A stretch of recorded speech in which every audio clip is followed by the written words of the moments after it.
Hello everyone! Welcome po ulit sa ating channel. This is Coach Jarrett, mga babayan. Good morning, good afternoon, good evening. Okay, so tuloy na tayo sa ating susunod na topic, ha? Tuloy-tuloy na tayo, guys, para dire-diretso ang ligaya. Okay. Para dire-diretso ang ligaya. Para hindi tayo bitin, guys. So, mahirapin na bibitin, eh. Okay. Okay, game. Pag-usapan na natin to, guys, ha? Yung dalawang topic natin for today will be focusing on fake news. Obviously, yung isang topic natin, yung topic natin later will be about dun sa alleged sakit ni PBBM. Pero unahin natin to kasi may nagpagalaw ng baso, guys. May nagpagalaw ng baso sa Presidential Communications Office. At mukhang mabigat ang kanilang mga susunod na hakbang laban sa fake news. So, kasi ewan ko ba kung bakit kasi may mga atat na atat diyan na may mga atat na na makaupo, so gusto nila either may sakit si presidente or whatever, dinidestabilize nila ang bansa using fake news, whatever. But it is what it is. Tanggapin na lang natin yun. So, ito kasi yung ginawa kahapon ng PCO or ng Presidential Communications Office. PCO takes legal action versus fake news peddlers. Ayan, mga babayan. Nagkakasuhan na. Good luck, Senyor Jota. Oo. Nakakakasuhan na. Actually, hindi lang naman isa ang kinasuhan. Pero before, yung isa, yung sa NBI, doon sa nagkalat nung fake medical report na galing doon ng St. Luke's. NBI ang NBI ang nag-file ng kaso noon. Ito, this is regarding doon sa pagkakaroon daw ng energy lockdown, sabi. Magkakaroon daw ng energy lockdown. At parang sineseryoso na ngayon ng administrasyon. Well, it took them a while. Pero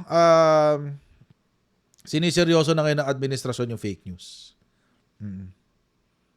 Siniseryoso na nila. Hindi na nila to palalampasin.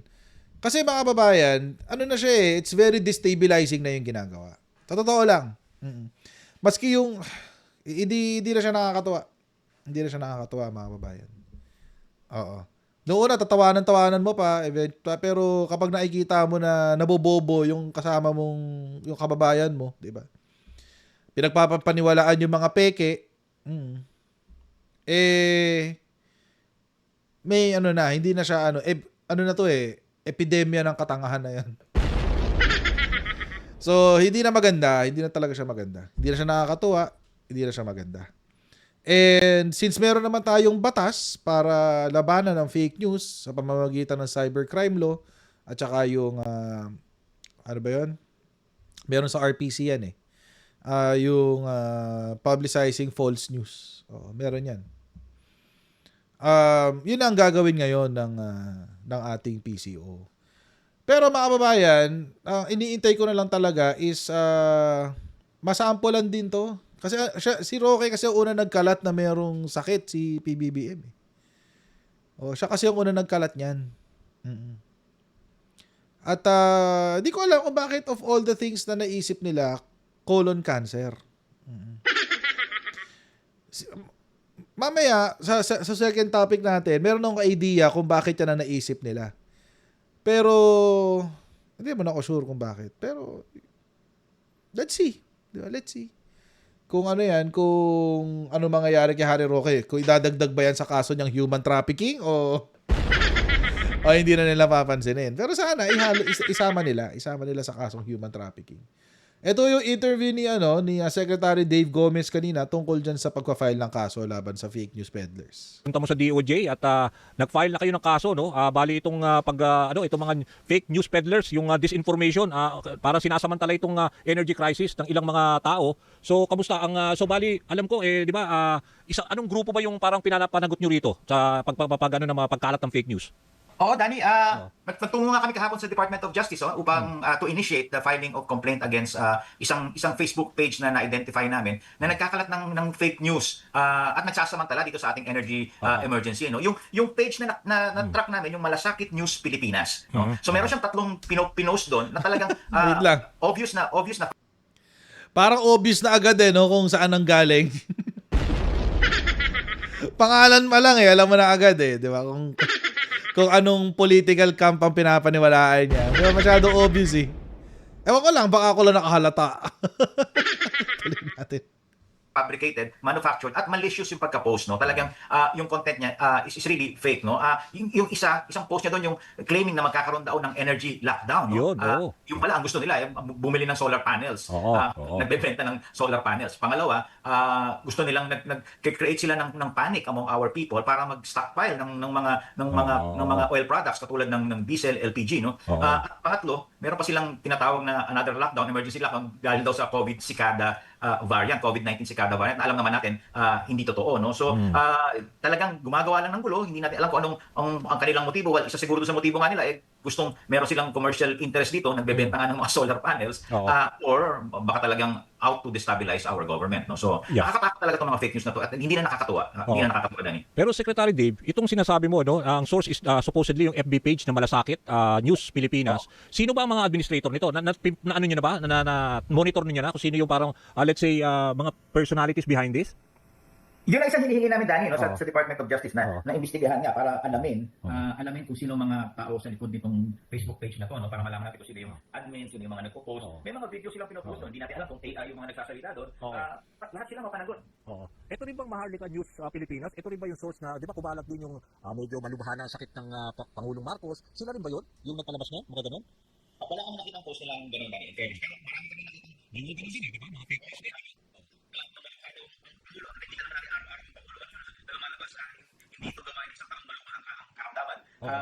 Talaga obviously fake, no? And maraming nagpo-post. So, kinokolate namin yung mga pieces of evidence para yan ang susunod naming isasampa na sa Department of Justice para kanilang imbestigahan, no? So tama ba pag if ever na proven ito na talagang they are resorting itong mga fake news na to they can be punishable up to 6 months imprisonment under Article 154. Yun, Article 154. Hinahanap ko yung page. Mukhang wala na siya. Mukhang binura na niya yung sarili niya. Wala na siya sa Facebook. Unless tinake down niya yung sarili niya. Pero ito may nag-post ng mga pictures.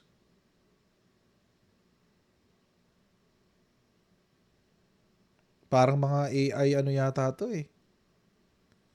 Puro AI. May mga AI na news reporter. Fake nga. Oo. Well, for all we know, mga babayan, baka yan. Baka tanim ng China yan. Hindi natin alam, di ba? For all we know. Puro screenshots na lang. Wala na yung actual na page. Wala na.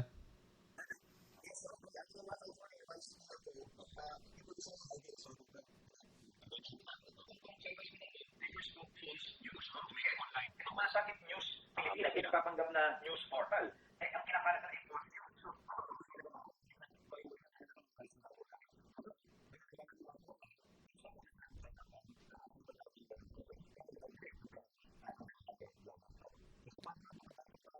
Upgrade ng 1 degree.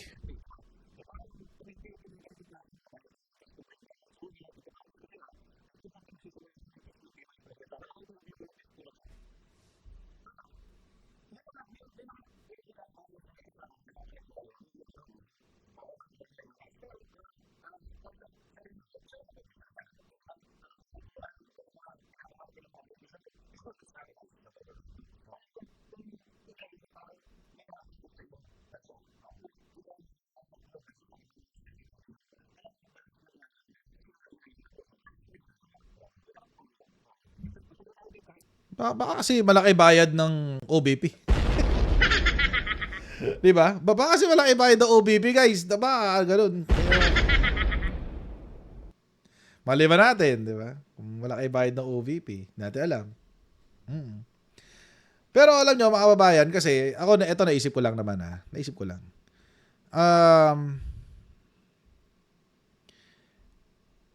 Tulad na nabanggit ko kanina, 'di ba si Chinese Embassy nagtatagalog na rin sa kanilang mga sa kanilang mga post.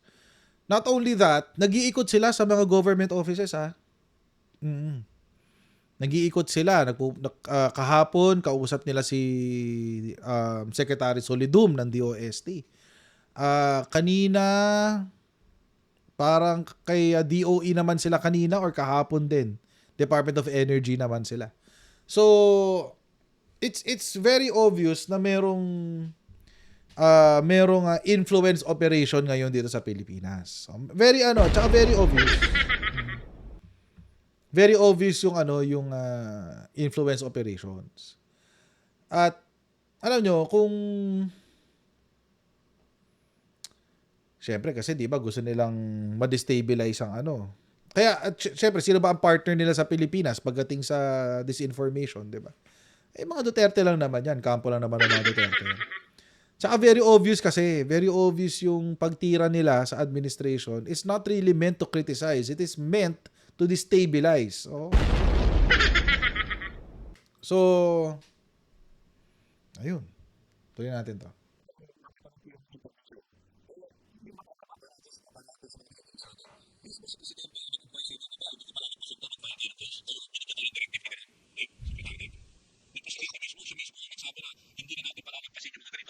Fake news. Parang gano'n. Pero nag-aalala ang ating pangulo sa paglaganap ng mga fake news na ito, no. Siguro sa mga sumusubaybay sa social media, to them, usually itong mga fake news na to, yung mga AI generated contents na to, yung mga deepfakes, they find it entertaining. Nung umpisa siguro tingin nila entertaining yung mga ganitong post, pero ngayon medyo seryoso na to. Dahil nasa critics tayo ngayon. Tapos magpo-post ka ng ganyan, nakakasakit ka na, hindi ka na nakakatulong sa sitwasyon, hindi ka na nakakatulong sa ating bayan. Kaya ang utos sa amin ng Pangulo, hanapan nyo ng paraan na matigil na tong fake news na to. So alam ko, di ba, nirally mo rin ang mga ibang mga news platforms, no, na labanan itong mga fake news. For now kasi, Dave, ang dami kasing naniniwala at somehow siguro pwedeng magbigay ka ng paalala doon sa mga tao na madaling isinishare basta to advance their own political cause or ina-advance nila sa nilang political interest, sinishare nila basta align sa kanilang political di ba, beliefs. So ibig sabihin siguro paalala mo that they should have to validate muna yung source ng news, di ba, Secretary Dave? I totally agree, Daniel. I totally agree. Yan isa sa mga dahilan kaya namin nilunsad yung aming tinatawag na Oplan Contra Fake News. Yun, Tama ka, nung nakaraang buwan, nagsama-sama, unprecedented to, nagsama-sama lahat ng publishers ng ating siyam na national broadsheets. At nagpirmahan kami ng Memorandum of Agreement na labanan itong fake news. Una sa lahat, ako mismo, binolunteer ko ang PCO, sabi ko, i-fact check nyo kami. Kung meron kaming hindi accurate na sinasabi na inilalabas, i-fact check nyo kami and I am willing to correct our communications. Sila din, willing din sila magpa-fact check sa amin na pag merong hindi accurate sa kanilang mga nire-report at inilalabas, handa rin silang i-correct yun. Pag binigyan namin sila ng tamang datos, tamang impormasyon, handa silang i-correct yun. No? So, doon nagsisimula yun. Ngayon, inimbitahan din namin sila na mag-report sa amin kung meron silang makitang mga fake news. Mag-report sa amin dahil nagtatag na tayo sa PCO ng tinatawag naming anti-fake news desk. No? Itong anti-fake news desk ang magbabalidate kung fake nga yung content o hindi, ipapa-fact check natin sa mga partners natin in media to confirm na hindi nga siya totoo. At sila ay magbubuo ng mga ebidensya at ipapasa natin sa Department of Justice, no. Ang susunod na hakbang natin that's interesting. Mukhang delikado na tong mga mga nagkakalat ng fake news. Kasi gulatan na lang, i-collate lahat ng pinopost tapos idediretso na sa DOJ. Ay. Mukhang magbuburahan na ng post yung mga DDS vloggers, ha? Ready na ba kayo? Oo. Baka magsipagtaguan kayo sa China. Oo, kasi isa nagtatago na sa China. Isa nag-aaral daw sa China, pero di ako sure. So, diretso na sila. Diretso na palang kaso. Wala nang usap-usap. Oo. Parang ano, soft bites parang hindi pa siya for the public. Parang for ano siya, for news outlets lang. Mm. Yung center. Or yung desk, rather. Yung desk. Parang ano lang siya, para sa mga journalists. Oo, di ba? Well, that's good, actually. Maganda yun na nare-report. Kasi, mahirap kasi kung wala mare-report eh. Yun ang problema dun eh. China ang takbuhan yan. Ay, nako. Anyway. Basta lahat sila China ang takbuhan nila, sigurado. Dani, sa aming Oplan Contra Fake News, Oo. ay kami magpipirmahan ng interagency agreement with the Department of Justice and the Department of Information Technology and Communications, DICT, Yun. para mas mapabilis yung action natin. Unang-una, humihingi tayo ng dun sa agreement na to ng parang legal standing na kami na mismo PCO magsasampa ng complaint diretso na diretso na base dun sa aming investigasyon, diretso na i-file sa DOJ at hihingi din tayo ng tulong naman sa DICT na ma-report sa mga platforms katulad ng Meta at ng Kasi Google sila yung nakakaalam eh. Oo, yung yung mga source. pages na to para either kung kaya nilang i-take down ng Meta or Google if they have enough evidence na i-take down yung mga pahina ito or i-reduce yung virality ng mga posts na to, no? So, ito yung susunod naming hakbang, no? Magkakaroon kami ng interagency agreement, pinag-uusapan na namin ng Department of Justice at ng DICT. Ano ba ang kailangan namin gawin? This is without prejudice, Danny, klaruhin ko lang, no? This is without prejudice sa ginagawa ng Kongreso ngayon. Alam natin na may anti-fake news bill na nakasalang sa House of Representatives at sa Senado, at ito fully supported ng PCO at ng administrasyon, no? Inaprubahan na ng presidente na priority itong anti-fake news bill dun sa huling LEDA meeting natin, no? So, at kinumit naman ng liderato ng dalawang kamara na maipapasa ngayong hopefully before this current session of Congress adjourns in June, no? So this is without prejudice to that bill. Sa amin lang, Sana. bago lumabas yung batas, Supplement yung ito. mga pwede na namin gawin ngayon pa lang. So gawin na natin ngayon pa lang. Pero alam mo Dave, yung Oplan Contra Fake News nyo, i-expand nyo. Kung pwede, idagdag nyo yung mga broadcast news platforms kasi puro mga broadsheet yung nakita ko eh. Yung mga personalities behind it, dapat kasama TV, radio. Kasi tayo naman, we all belong to the old news, di ba, na style na parang we are accountable, di ba, to what we write, sinasabi natin na source. Wala na yung mga ganun eh, di ba, sa dami ng social media platforms. Dapat tulong-tulong lahat ng mga nasa mainstream media, Sec Dave. Salamat, Danny, and I will hold you for your word. Diba? Dapat isama mo na yung broadcast, di ba? Dapat sama. KBP. Susunod na sa hakbang namin yan, nakikipag-usap na rin kami sa kapisanan ng broadcasters ng Yun, Pilipinas. oo. Nakikipag-usap na rin kami sa National Press Club of the Philippines. Yung mga iba pang mga media organizations, no? Kinakausap na namin at hopefully ito yung susunod naman magkaroon kami ng multi-sectoral agreement. Representation doon sa yung mainstream sa traditional media na we all belong, di ba? Parang Paano at least naman yung kami next mga step, vlogger? masabi mo, yung- Saan ba nagsumpisa ang mga fake news, di ba, sa mga vlogger? Tapos hindi nyo kami bibigyan ng platform, ganon? Parang kayo-kayo lang Paano naman kami? Ay, nako. Kaya ito mga talaga, wala talaga asahan din sa mainstream na ito. Oo. Pero alam nyo mga kababayan, ito sa totoo lang totoo lang. Pagdating sa ang first line of defense talaga ng administration right now pagdating sa fake news, it's not even the mainstream media. It is the vloggers supporting the administration. No joke. No joke yan. So, kung gusto nila, sila lang. Walang problema. Di sila na lang. Pero ulitin ko lang, sila yung old media. Old! with emphasis sa word na old. The new media is here. We are the new media. Ano na nangyari sa amin? Wala na nangyari sa amin. Anyway. So yun. Tuloy natin to. interagency agreement with the ICT at saka DOJ para at least magkaisa tayo doon sa pag-fight lalo na ngayon na we're facing a lot of di ba, na problema ngayon. Correct, Danny, correct. Yun nga, susunod, pagkatapos ng interagency, ito namang multi-sectoral agreement, no? Among others, feel free to report dito sa aming anti-fake news desk. Yun ang imbitasyon namin. Pangalawa, i-fact check nyo din. I-fact check nyo din yung mga post. Yun. Oo. Pa yung mga ebidensya na talagang fake yan. Ibigay nyo sa amin at gagawa natin ng paraan para mapanagot sa batas yung mga tao sa likod nitong fake news. Oo. Tapos yung, di ba, isa pang report, Sec Dave, nabasa ko, pero natatawa na lang ako yung tungkol naman sa may relasyon si Secretary Claire doon sa isang, di ba, spokesperson ng DOJ. Yung mga gano'n na alam mo naman hindi totoo, pero ang daming sumusunod. Si Bado yun, tsaka si Jason. Diba? Yun ba? Alam ko, pinatawa na lang ni Yusek Claire yun. Paano nyo, Danny? Nakakaawa naman si Yusek Claire, in all fairness. Kaya nga, natatawa rin nga ako. Alam ko naman, nag-react na rin siya doon. Pero yung mga ganung balita dapat hindi binibigyan ng prominence. Ibig sabihin na binabaril ka agad, di ba? If ever, di ba? Oo, ang masakit diyan, yung mga iba nagre-resort sa mga blind item. Oo nga Yung iba nagre-resort sa mga post na patanong kunyari, pero may mali siya yung tanong. So, yun yung mga yun yung mga gray area na kailangan natin ng mga Yun yung diskarte ng DDS eh. Oh, kunyari nagtatanong pero hindi, loaded yung question. Di ba? Parang totoo bang na mamamatay na si Bongbong Marcos sa stage 4 cancer? Yun, mga gano'n. Palusot. But alam naman natin yung intent nun eh. Tuloy natin. para supportahan yung kaso, no? Pero alam mo, Danny, napansin ko kaagad, no, nung nag-issue kami ng warning ng weekend at nagsampa kami ng kaso kahapon, medyo nagdadalawang isip na yung mga... Naglaylo ba sila? Hindi naman sila nagdadalo, pero napansin ko, imbis na i-post sila, hindi kasi nila nagpo-post sa masyado, dinadaan pa nila sa mga group chat, sa mga Bible group chat, doon naman nila tinamadali yung mga tape nila. So, nawakin mo yan, pero... May limited group chat sila, may group chat on their own, doon nila pinapalaganap, parang gano'n. Oo. Oo, natatawa pa ako. May nag-text na kaibigan natin sa radyo, meron daw siya natanggap na urgent na balita, na tinakbo daw ang Pangulo sa Facebook. Natatawa ko, katabi ko ang Pangulo kahapon sa uplift meeting. Anong magpupunta sa Facebook sa Pangulo? So, sa group chat daw makalit yun. So, nung hanong kagabi, meron na namang nag-message din sa akin, similar message, pero ibang hospital ang binanggit. Sa group chat din, sabi, tinanong ko yung nag-share sa akin, saan mo nakitang post yan, paki-forward mo sa akin. Hindi daw pinost sa mga group chat daw pinakalat mo na ngayon. So, kaya ako nagagawa namin ang paraan para mapanagot yung bayan gamit. Kaya mga group chat lang, ako yung tingnan natin. Pero wala natin mapanagot sa batas. Ang hirap nun yung sa group chat. Para mahirap yun.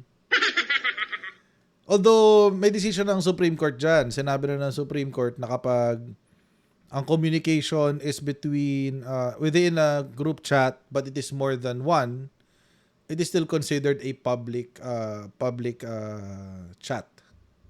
So, yung mga group chat, pag kahit 3 lang kayo o 4, ayun, group, ano pa rin yun, public pa rin yun. Hindi na siya covered ng privacy. If the interaction is between 2 people, covered pa yun ng privacy. Pero kapag pag naging grupo na siya, 3 or more, hindi na siya covered ng privacy. Oo. Kasi may ano yun eh, may decision ng Supreme Court dyan before na disbar yung abogado. Parang 4 silang abogado, tapos nagjo-joke sila sa isang group chat. Tapos yung may sinabi silang masama sa isang judge. Yung isang kasama nila sa group chat na yon, for some reason, di-report sila sa IBP. Ayun. Di-report sila sa IBP yung 3. Tapos ayun, disbarred yung 3. Disbarred sila. Ang depensa nila, the group chat is a private conversation. So it's not libelous. Pero ang decision ng Supreme Court, if I'm not mistaken, I could be wrong, but if I'm not mistaken, if it is a correspondence between 2 people, it's still covered by the right to privacy. Pero kapag more than 2, it's already considered a public conversation. So pasok na siya sa libel. Oo. So ayun. Anyway, paano pag binago? Well, alam naman natin ang Supreme Court, nagbabago-bago yan. Depende sa kung sino nakaupo. Depende kung sino nakaupo eh. Oo. So, buti pa sila na-disbar, no? Ang late-late nung mali nila, promise. It's just a joke shared between buddies. Banter lang siya, banter. Pero nakarating doon sa judge na inasar nila, napadisbar sila. Di ba? Pero yung nanununtok ng sheriff hanggang ngayon, hindi pa nadidisbar. Nakakatawa na lang. Yung nag-death threat sa presidente hanggang ngayon, hindi pa rin nadidisbar, di ba? I mean, what the hell? What kind of standards are we looking for when it comes to disbarment? Although it's, again, sui generis. It is really within the ambit of the Supreme Court. Pero, di ba? Si Topacio tsaka si Buangson kulang na magsuntukan sa Davao City, pero di ba walang yun. Anyway, ang weird na yung double standard. Si Glenn Chong, finailan ng disbarment. Dahil sasampalin daw niya si FL. Hanggang ngayon wala pang decision disbarment niya. So nakakatawa lang paminsan-minsan how the Supreme Court decides on the case that they take in. So I also don't understand. Di ko alam kung bakit sila ganun. But it is what it is, di ba? Pero going back to fake news. Going back to fake news. Buti ngayon nakikita na natin na may ginagawa na ang Marcos administration pagdating sa fake news. Hindi na siya complacent.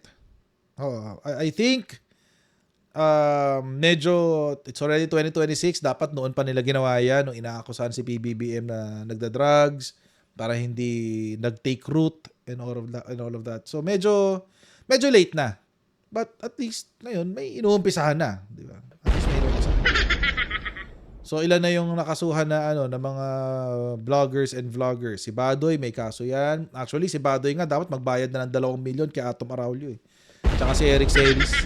Silang dalawa. Tapos si Jason Sa may mga kaso din ng libel yan. Sino ba? May mga kasong libel. Madami sila eh. Madami sila. Pero ang common thread sa kanilang lahat sila DDS, guys. Lahat din. So alam niyo na, kapag DDS sinungaling talaga. yun lang talaga yun. Wala nang magbabago doon. Kaya yun. But anyway. So mga kababayan, hanggang dito lang po muna tayo sa ating live stream. Please don't forget to like, share, and subscribe. And I'll see all of you tomorrow. God bless. Enjoy your day, guys. Bye.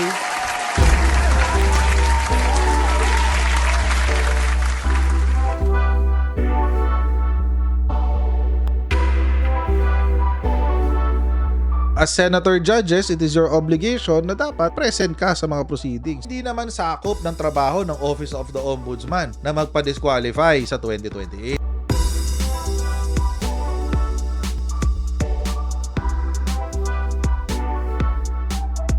I-identify na natin lahat ng Manchurian candidates. Tigil-tigilan na natin yung kalokohan natin.